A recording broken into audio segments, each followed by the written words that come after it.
السلام عليكم ورحمة الله وبركاته مشاهدينا في كل مكان. صور ومقاطع فيديو فاضحة تم نشرها عبر مواقع التواصل الاجتماعي. تصدر وسام فيديو فضيحة دنيا سطيفية عملية البحث الشائعة في جوجل خلال 24 ساعة الماضية في الجزائر، ولكم بعض التفاصيل حول ما يحدث الآن. زعم عدد من النشطاء التواصل وخاصة فيسبوك تسريب مقطع فيديو فاضح لصاحبة المحتوى الروتيني اليومي دنيا سطيفية، وهو ما دفع جمهورها للبحث عن الحقيقة. وتباينت ردود الأفعال حول ظهور فيديو فاضح منسوب لدنيا السطيفية وسط غضب الكثيرين من جمهورها في الجزائر. وجاءت تعليقات أحدهن كنت نحترمها وضاعت شعبية بتاعها، وآخرون طلبوا بنشر الفيديو، وكتب آخر ويش حكاية الفيديو هذا. وقد سجل مؤشر البحث العالمي جوجل ارتفاع هائل نحو البحث عن الفيديو الفاضح الخاص بدنيا سطيفية، وفي الحقيقة أنه لا يوجد لها أي شيء غير أخلاقي.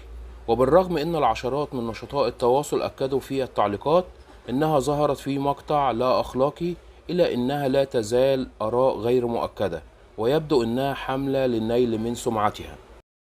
والجدير بالذكر أن سطيفية واحدة من أشهر نجوم التواصل في الجزائر، ولا سيما على فيسبوك، حيث تقدم محتوى يومي مميز وتسلط الضوء على الروتين الذي تقوم بتقديمه من كيفية تنظيف المنزل وأمور أخرى.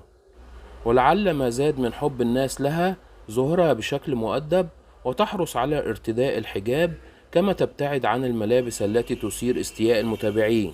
وإحقاقا للحق، لم يتم رصد وجود أي فيديوهات خادشة لها أو صور عارية كما يرغم البعض. وكده كنا قلت لحضراتكم بعض التفاصيل الكاملة حول ما يحدث عبر مواقع التواصل الاجتماعي. ده كان فيديو النهاردة، واشوفكم إن شاء الله في فيديو جديد، وأقول لكم السلام عليكم ورحمة الله وبركاته.